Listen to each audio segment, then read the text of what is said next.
पता है उस वक्त मुझे कितना ज्यादा अफसोस हुआ था कि अरमान ने तुम्हारे हाथों के बने हुए टेस्टी पराठे मिस कर दिए। लेकिन अब मैं ये चाहता हूँ कि आज अरमान भी हमारे साथ आकर यहाँ बैठे और हमारे साथ नाश्ता करे। दादाजी की बात सुनकर आस्था धीमे कदमों से ऊपर सीढ़ी की ओर जाने लगी। कुछ देर बाद अरमान के कमरे के बाहर पहुंचकर आस्था के कदम रुक गए। वो खुद ही अपने हाथों की उंगलियों को मरोड़ रही थी। वो परेशानी में बोली, कैसे मैं अपने इस रूड, एरोगेंट, मॉन्स्टर, खड़ूस हस्बैंड का सामना करूंगी? कहीं ये मुझे फिर से ना गिरा दे।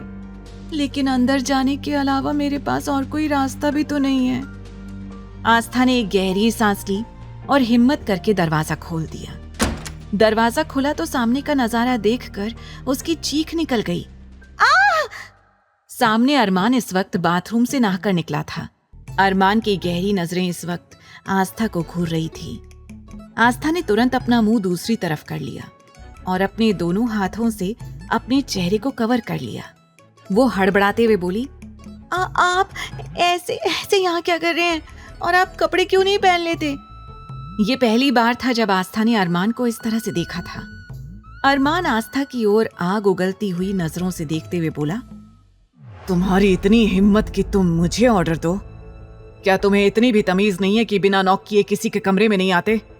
अरमान कड़े लहजे में बोला, अगर तुम मुझे इम्प्रेस करने के लिए और मेरा अटेंशन पाने के लिए ये सब ड्रामा कर रही हो ना, तो तुम्हें बता दूं कि तुम्हारी ये चीप ट्रिक्स मुझे कभी भी तुम्हारी ओर अट्रैक्ट नहीं कर सकती है। याद रखना, अरमान सिंघानिया से टकराओगी तो सिवाय नफरत के तुम्हें और कुछ नहीं मिलेगा। ऐसा कहते हुए अरमान आस्था के बेहद करीब आकर खड़ा हो गया। अरमान की बातें सुनकर आस्था की आंखें भर आई। वो सपने में भी नहीं सोच सकती थी कि अरमान उसके साथ इस तरह की बातें करेगा।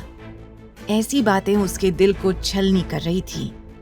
वो कांपती हुई आवाज में बोली, देखिए अरमान जी, आपको गलत फहमी हुई है।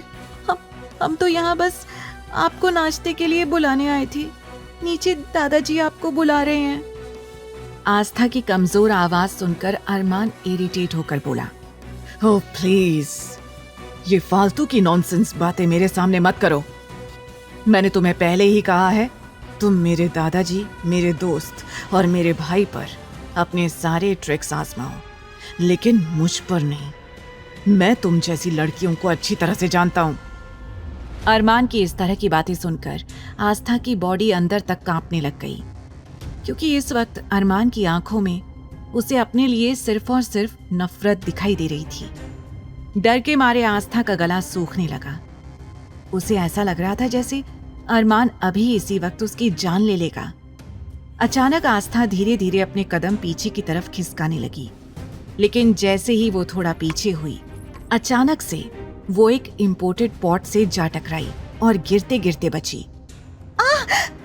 पॉट से टकराने की वजह से उसका दुपट्टा उसके कंधे से हटकर नीचे गिर गया। आस्था ने अपनी आंखों को कसकर बंद कर लिया और मन ही मन भगवान से प्रार्थना करने लगी, कान्हा जी, हम थोड़ी देर में आपके दर्शन करने आ रहे हैं। प्लीज कान्हा जी, बस अभी हमें इस मॉन्स्टर से बचा लीजिए। आस्था को इस तरह से आंखें बंद करते हुए देखकर अरमान और ज्यादा गुस्से में बोला, मानना पड़ेगा, काफी अच्छी एक्टिंग कर लेती हो तुम, लेकिन तुम्हारी जानकारी के लिए बता दूं, तुम्हारे जैसी ना जाने कितनी ही लड़कियां हैं जो मुझे हर रोज करने की कोशिश करती हैं।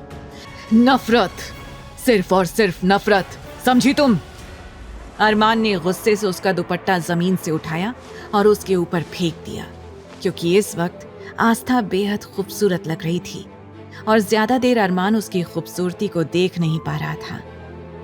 ना चाहते हुए भी अरमान की नजरें उसके अनारकली सूट के ऊपर से ही उसके शरीर पर जाने लगी। आगे की कहानी जानने के लिए देखें अगला एपिसोड सिर्फ पॉकेट एफएम के YouTube चैनल पर, और तेरे इश्क में के सारे एपिसोड्स को सुनने के लिए डिस्क्रिप्शन में दी लिंक से डाउनलोड करें पॉकेट एफएम ऐप।